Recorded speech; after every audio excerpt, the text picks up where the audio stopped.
प्रिय विद्यार्थियों, हम पढ़ रहे हैं केंद्रीय प्रवृत्ति के माप इस प्रश्नावली को, जिसमें कल हमने समांतर माध्य ज्ञात करना सीख लिया था।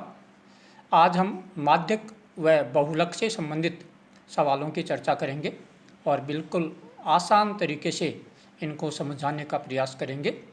इस प्रश्नावली में जैसा कि पहले भी बताया हुआ है, बोर्ड परीक्षा में 6 अंक का प्रश्न आता है और आसानी से आप इन्हें कर सकते हैं। आजकल पिछले 2 साल से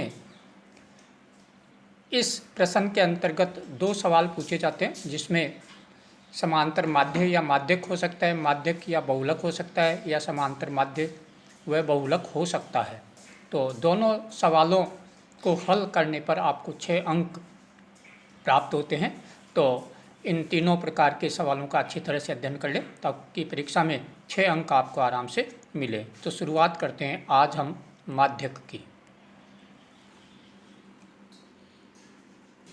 माध्यक के लिए हमने एक सवाल लिया है और जो है आपको जिस तरह से समांतर माध्य होता है, समांतर माध्य में वर्ग अंतराल और बारंबारता दी हुई होती है, उसी तरह आपको माध्यक के या बहुलक के सवालों में भी वर्ग अंतराल और बारंबारता का विकल्प दिया हुआ होता है। अब आपको सबसे पहले माध्यक यदि ज्ञात करना है तो अगला खाना तैयार करना होता है CF तैयार करने का। CF का अर्थ होता है संचयी बारंबारता, और संचय का मतलब होता है जोड़ या योग। तो हम बारंबारताओं का योग करते हुए ये एक नया खाना तैयार करेंगे, जिसे CF या संचयी बारंबारता के नाम से जानेंगे। तो इसको देखिए कैसे तैयार करते हैं। सबसे पहले पहली बारंबारता ज्यों की त्यों आ जाएगी 6 के 6। उसके बाद 6 में अगली बारंबारता 20 को जोड़ेंगे तो ये हो जाएंगे 26। अब इन 26 में फिर अगली बारंबारता 44 जोड़ने पर ये हो जाएंगे 70। 70 में अगली बारंबारता 26 जोड़ेंगे तो ये हो जाएंगे 96। इनमें 96 में फिर अगली बारंबारता 3 जोड़ने पर 99, और इनमें फिर 1 जोड़ने पर 100। तो इस तरह से ये संचयी बारंबारता जो है हमारी तैयार हो गई है। इसमें यहाँ बारंबारताओं का जो योग है वो आपका कितना है, वो है 100, जिसको सिग्मा F के नाम से भी जानते हैं या बारंबारताओं के योग के नाम से भी जानेंगे। अब हम चर्चा करते हैं कि इसका सूत्र और इसके संकेत क्या हैं उनके ऊपर। तो सबसे पहले सूत्र है इसका M अर्थात माध्यक, जिसको माध्यिका भी बोलते हैं। इसमें L plus N/2 minus CF/F into H। एक बार दोबारा देख लें, L plus N/2 minus CF/F into H। अब इनका अर्थ क्या होता है, ध्यान दें। L का मतलब है माध्यक वर्ग की निम्न सीमा। अब यहाँ बात आ रही है माध्यक वर्ग क्या है। तो माध्यक वर्ग ज्ञात करने के लिए आपको N/2, N जैसा कि बताया आपको 100, और इसमें भाग देंगे 2 का, तो N/2 अर्थात 100/2 अर्थात 50 से ठीक बड़ी CF, 50 से ठीक बड़ी CF देख रहे हैं आप 70 है। तो इसके सामने वाला वर्ग हम देख रहे हैं, 70 के सामने वाला जो वर्ग है वो है 40 से 55। तो ये आपका माध्यक वर्ग कहलाता है, और इसको हम अंडरलाइन कर लेते हैं या आयत चित्र में व्यवस्थित कर लेते हैं। तो L का मतलब जो हमने माध्यक वर्ग छांटा है या ढूंढा है उसकी निम्न सीमा L अर्थात निम्न सीमा। यहाँ देखिए 40 से 50 माध्यक वर्ग है, तो इसकी लोअर लिमिट है 40 और अपर लिमिट है 55। तो आपको लोअर लिमिट काम में लेनी है, तो वो है 40। L का मतलब है निम्न सीमा। N का मतलब है बारंबारताओं का योग या जो आपकी अंतिम CF आई है उसका मान। तो बारंबारताओं का योग या अंतिम सी एफ का योग जो है मान जो है वो 100 आया है और आप इन बारंबारताओं को जोड़ोगे तो इसका जो योग है वो भी 100 आएगा। सी एफ से तात्पर्य है माध्यक वर्ग से ऊपर वाली सी एफ। माध्यक वर्ग आपका ये था, इससे ऊपर वाली सी एफ 26 जो है वो सी एफ कहलाती है। अब एफ है माध्यक वर्ग की बारंबारता। आपका माध्यक वर्ग जो है उसकी बारंबारता 44 है, तो यहाँ एफ का मान 44 हो जाएगा। एच का मतलब है माध्यक वर्ग का अंतराल। तो आपका माध्यक वर्ग जो देख रहे हैं उसका अंतराल जो है वो सभी में समान है और वो है 15। तो एक बार पुनः देख लें, हमने यहाँ आपको प्रश्न में ही ये सारी चीज़ें समझा रखी है। एल का मान है आपके पास 40, एच है 15, n/2 का मान है 50, एफ का मान है 44 और सी एफ का मान है 26। अब इनको हम सूत्र में व्यवस्थित करते हैं। तो एल का मान 40 प्लस n/2 का मान 50 माइनस सी एफ का मान 26 बटे एफ का मान 44 ये रख देते हैं।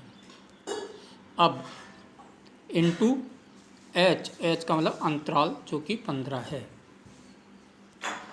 अब आगे सवाल को हल कर लेते हैं। 40 के आपके 40 आ जाएंगे, 50 में से 26 घटाए तो आए 24 बट्टे 44 इंटू 15। अब ये 24 और 44 जो है 4 से विभाजित हो जाते हैं, तो 6 और 11 बार। तो हमारी जो स्थिति है वो ये हो जाती है 40 प्लस 6/11 इंटू 15। अब 15 को और 6 को गुणा कर लेते हैं तो ये हो गए 90/11। 40 प्लस 90/11, 90 में दे देते हैं 11 का भाग तो वो आता है 8.18। ये जोड़ देते हैं 40 में तो आपका हो जाता है 48.18। तो सवाल की माध्यक जो है उसका मान है 48.18 अंक। अब चर्चा करते हैं अपन बहुलक की। तो बहुलक के लिए आपको सबसे पहले तो ये देखना है कि कोई नया खाना तैयार नहीं करना है।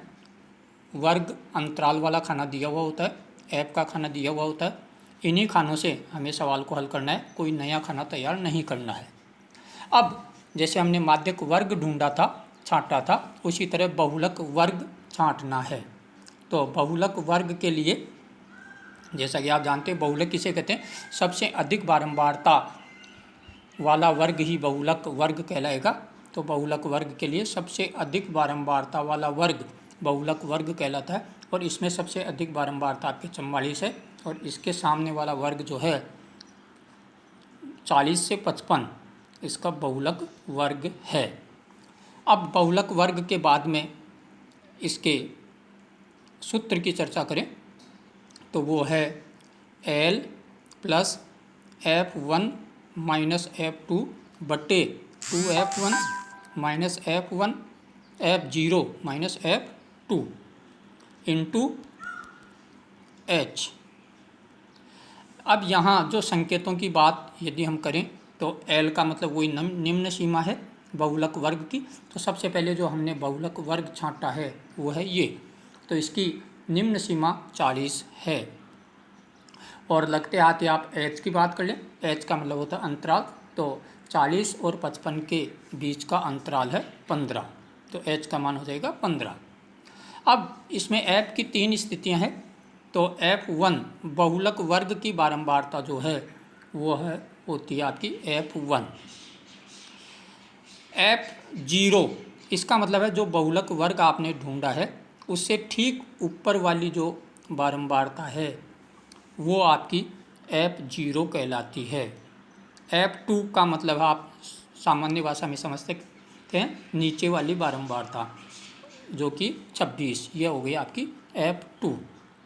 तो एक बार देख लीजिए, F1 होती है बहुलक वर्ग की बारंबारता, F0 ऊपर वाली और F2 नीचे वाली बारंबारता होती है।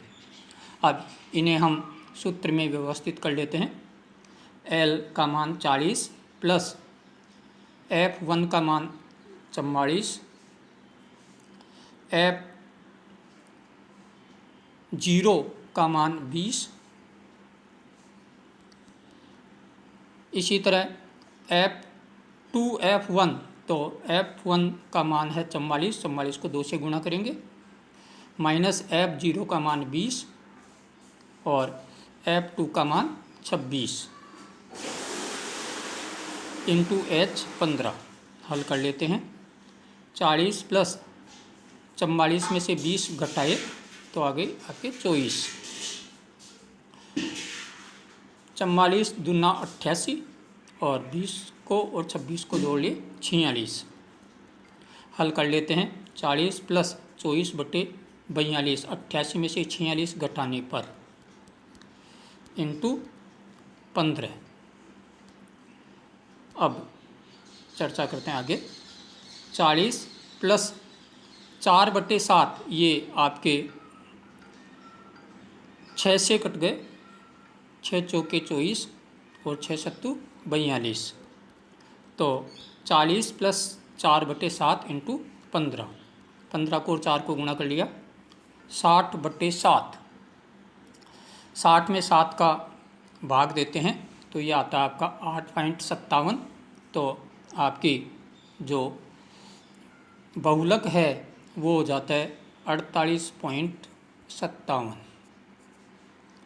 इस तरह से हमारे जो प्रश्नावली है केंद्रीय प्रवृत्ति के माप, जिसमें 3 तरह के सवाल हैं, समांतर माध्यक, माध्यक और बहुलक, इन तीनों की तैयारी आपको करवा दी है।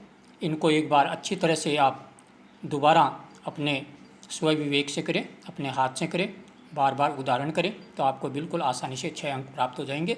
धन्यवाद। अगले वीडियोज में अपन व्रत के बारे में चर्चा करेंगे।